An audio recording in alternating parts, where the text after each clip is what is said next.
Arguably the number one part of his agenda on the campaign trail, and since he's taken office. So how does this particular raid then fit into the broader mass deportation campaign, and what does it mean for immigrants in the United States today? Well, the first part of that, what does it mean? It is part of what I call the mass deportation agenda. And to say you're going to deport millions of illegal, undocumented immigrants is much easier said than done in the U.S. As Trump has seen, he's run into a lot of blowback, not just from city officials, state officials, but from courts as well, who have in some cases served injunctions. And there's been a lot of legal to and fro, back and forth.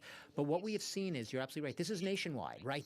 Today's raid we're talking about, it's a giant one in southeast Georgia. But we have seen farms raided. We've seen construction sites raided. We have seen restaurants raided. We've seen auto repair shops raided. We have seen particular types of places targeted, right? These in democratic, mostly Democratic-run cities. So we remember the big immigration raids back in early June 6th, which triggered protests, which in turn triggered the Trump administration in response to those protests against those raids, sending in troops, National Guard troops.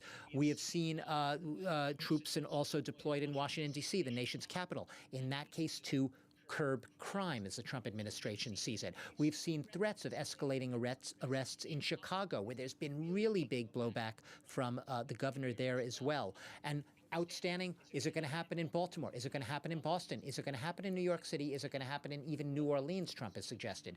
So optics play a big role here, but the pattern is clear. This is about Trump trying to show that he is serious about cracking down on this, as he sees it, an epidemic of undocumented immigrants that are really jeopardizing the economic well-being of America and locking Americans out of jobs. And he is going to go for it. And whether the optics look good or bad to some of his critics, that is really, at the end of the day, the message.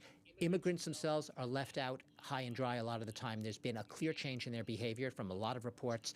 A lot of them afraid to go out, not going to places they used to go, not even sometimes going to just the grocery store. They send people who are residents or have cards, legal status, to go get their groceries for them.